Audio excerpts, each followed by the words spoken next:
Nasa bingit tayo, mga mahal kong kababayan. Kumbaga, nasa cliff tayo ngayon. Dalawa lang ito, tatalon ba tayo sa tubig o aatras tayo? Yun lang yun. Tatalon ba tayo ng sabay-sabay o magtutulakan tayo? Yun lang naman yan, mga kababayan. Kailangan medyo malinaw ang isip natin dito sa usapin nito. Ipatawag niya si Pangulong Duterte. Meron talagang pagkakataon na dapat ang dalawang Pangulo nag-uusap. Lalo na yung katatapos lang ang termino at yung sumunod. Mag-uusap si Presidente Bongbong Marcos at si Presidente Duterte. Mag-usap na lang sila ng private. Hindi na kailangan idaan sa hearing at malaman pa ng China kung ano yung pinag-uusapan natin. Masyado akong natatapangan sa presidente natin, sa mga desisyon niya. Handa ba kayo na tayo umabot sa state of war? Hindi ito ang oras. Meron po nakaumang na resolution sa Senate na para imbestigahan yung umano'y gentleman's agreement na pinasok daw ni dating Pangulong Duterte. Sir, kailangan pa bang ipatawag yung dating Pangulo kung sakaling matuloy yung investigation po ng Senado? Alam nyo, napakahirap magkomento kasi mga presidente yung nag-uusap. Sa ngayon kasi, nagbigay ng komento si Pangulong Bongbong Marcos. Nagbigay din ng komento si dating Pangulong Rodrigo Roa Duterte. Ang hirap gumitna sa usapin nito. Kasi may mga bagay, may mga protocol na yung mga presidente lang ang nakakaalam. Katulad yan, yung mga pagbisita sa mga leaders, sa mga bansa, ng mga ibang leaders. May mga pinag-uusapan talaga dyan. Alam mo pupunta dyan, magtititigan lang sila. May pag-uusapan talaga dyan. At yung mga bagay na palagay ko, may kinalaman sa national security natin. Hindi naman na siguro dapat yan idaan pa sa public hearing o ano. Dapat pag-usapan na lang ng dalawang pangulo natin yan, silang dalawa lang. Kasi may kinalaman dito sa national security natin. Pinagmumulan nito ng mga usap-usapan na politically motivated at destroying our minds. Kasi brainwashing na, naging politika na. Alam nyo, itong napaka-sensitive na issue nito. At isa lang ang alam ko. Kasi hindi naman po ako nagpunta dyan sa West Philippine Sea na hindi ako na-brief ng military. Nung panahon na yan, ang alam ko, dyan sa UNCLOS, nakalagay dyan sa UNCLOS, ang linaw, na yung mga disputed islands, kailangan yan, status quo.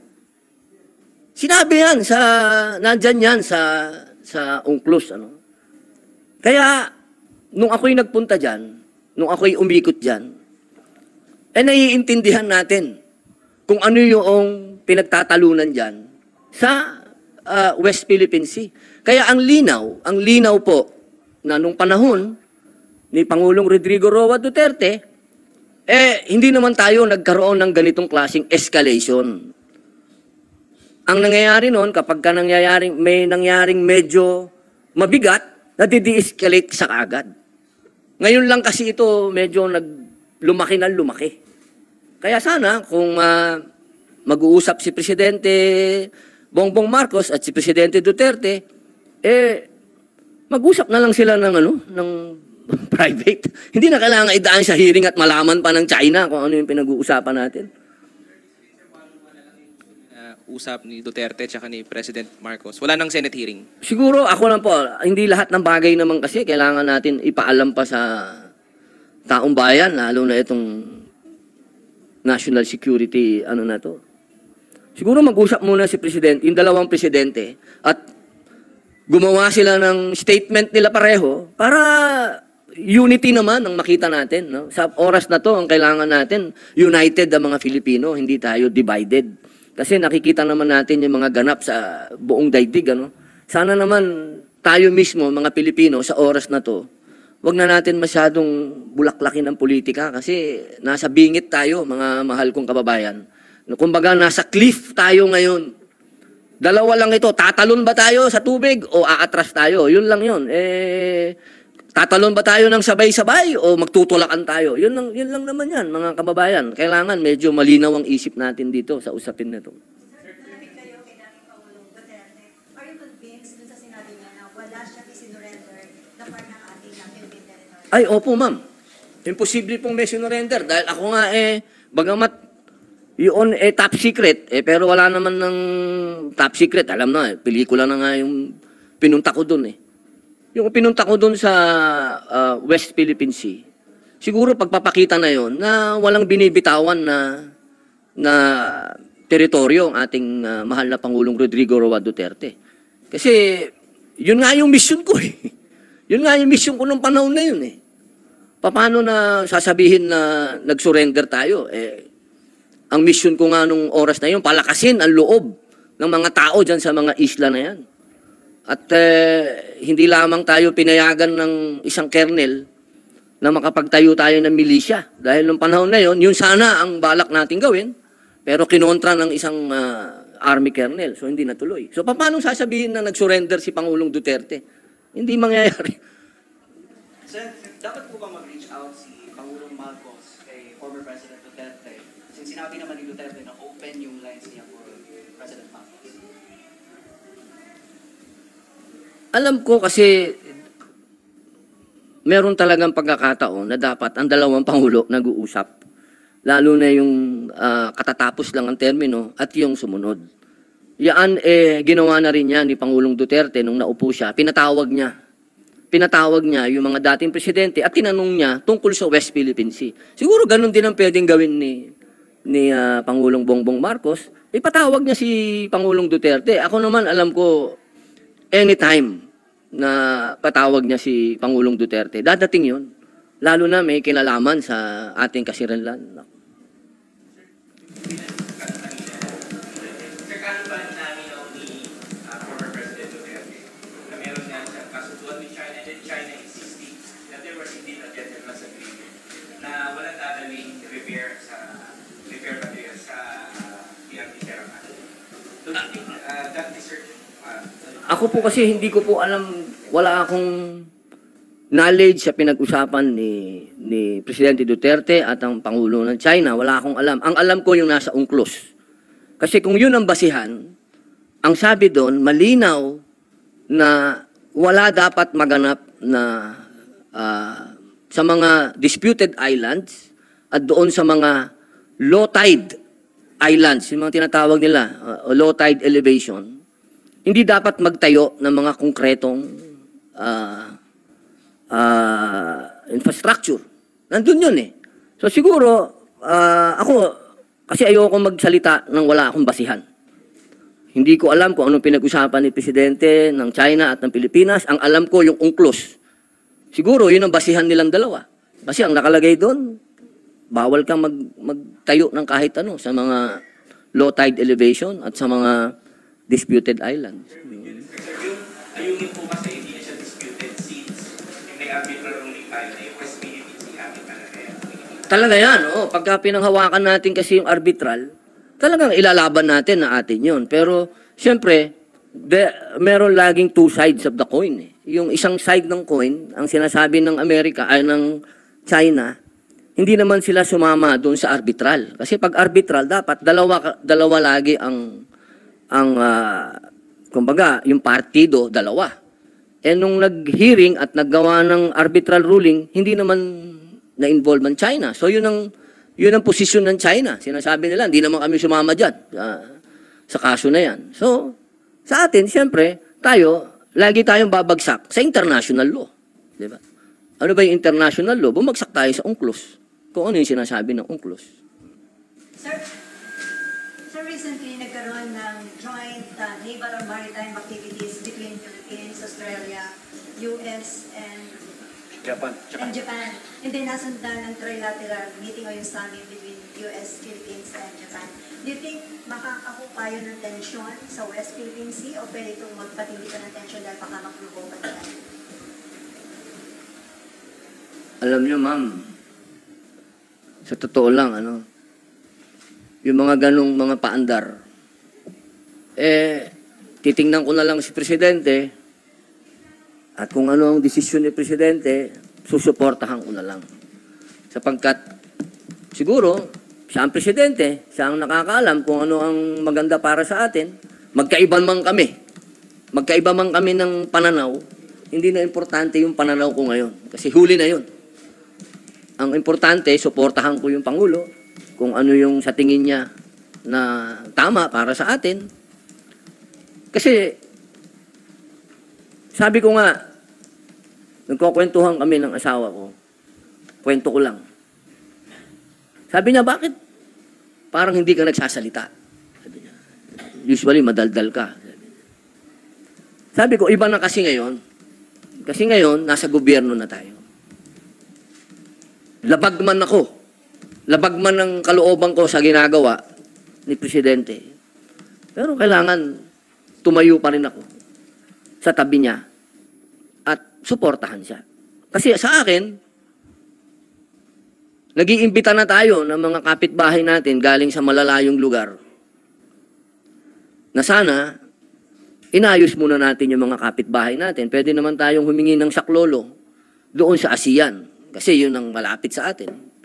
Pero ang desisyon ng ating Pangulo ay humingi siya ng tulong doon sa nasa Europa, nandoon sa Amerika, at yung Japan, desisyon niya yun. Siya ang arkitekto ng foreign policy natin, so okay. Pero kung ako ang tatanungin ninyo,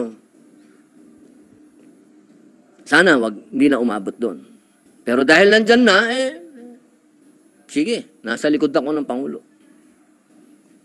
Pero sir, how would you assess the foreign policy of the President given our 2 years ago? Masyado, ako sa akin masyado akong natatapangan sa presidente natin, sa mga desisyon niya.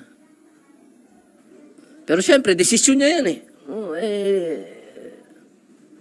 kung sa tingin niya, yun ang maganda para sa bansa, bakit ko naman siya kukontrahin? Magkaiba kami ng pero hindi ito ang oras. Lalo na sa mga oras na to na magpakita pa tayo ng pagkontra sa presidente. Siguro hindi itong oras na maging divided tayo. Ito ang oras na magpaliwanag ang Malacanang sa kanyang mga ginagawa para mas maintindihan ng taong bayan kung ano itong mga drastic decisions na ginagawa nila. Kailangan alam ng taong bayan kung ano ang pwede nating harapin dito. Hindi ito po pwede na mga ganitong aksyon wala tayong ipinaliliwanag sa ating mga kababayan kung ano yung mga pwedeng mangyari at kung ano yung mga pwedeng ipaghanda natin. Kasi, kumbaga, yung alert level natin, pataas ng pataas. So, dapat yung ating mga kababayan well-informed sa lahat ng ginagawa natin. Specific yung tingin niya masyadong matapas yung inaso at saka taas ng iyang President. Kasi nakarating na tayo sa sinabi ni Pangulong Biden na an attack pag nagkaroon daw tayo ng casualty, sabi niya AFP o kahit anong automatic ang MDT ay so ano pa ba ang doon? Wala nang sigurong pinaka matinding statement galing sa Amerika. Kasi ibig sabihin nito, nasa waiting game ba tayo? Waiting game?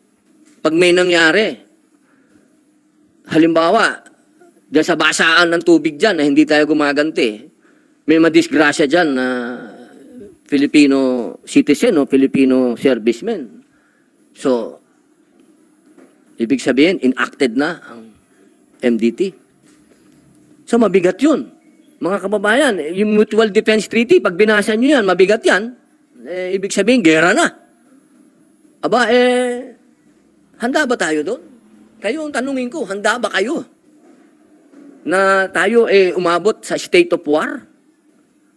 Aba, mag-isip-isip tayo, mga kababayan.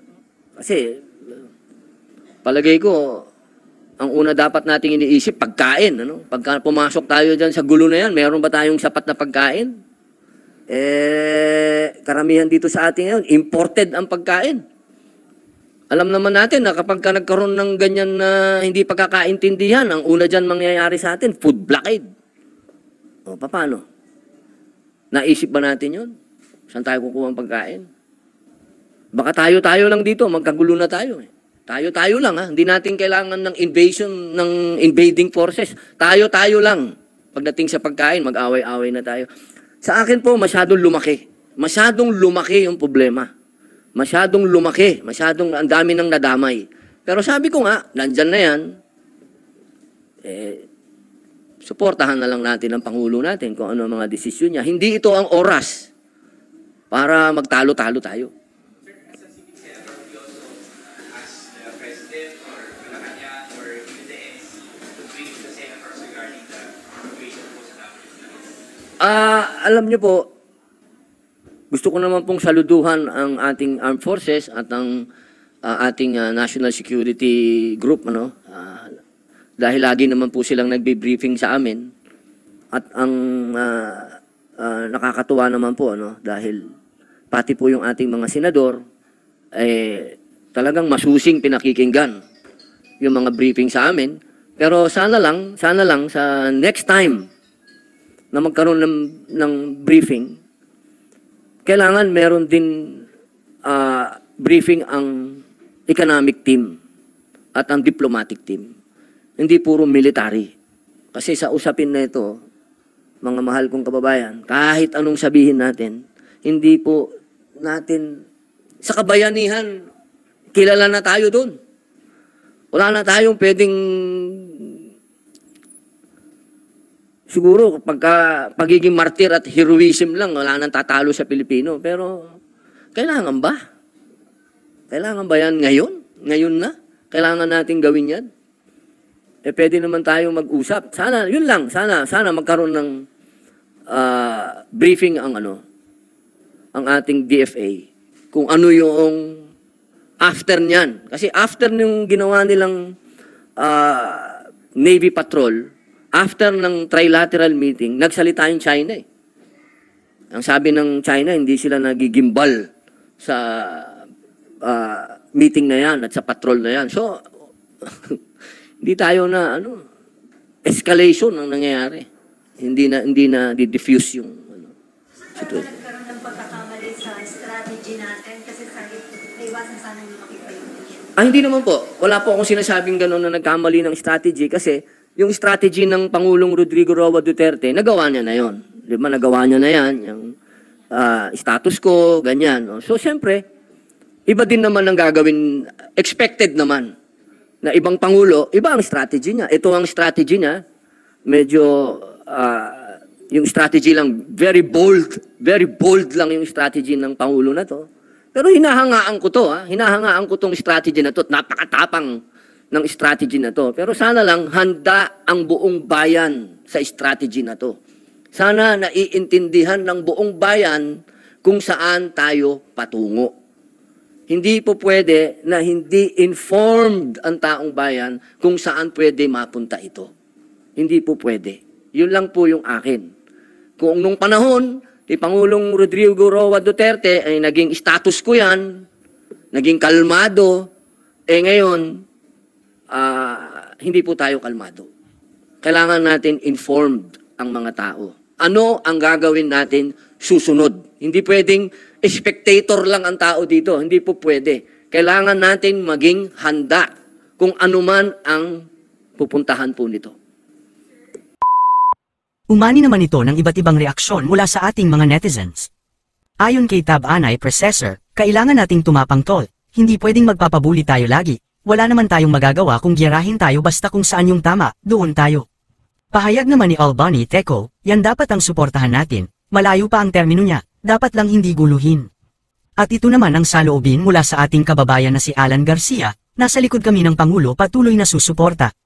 Mga kababayan, feel free to comment below para maglabas ng saloobin sa balitang ito.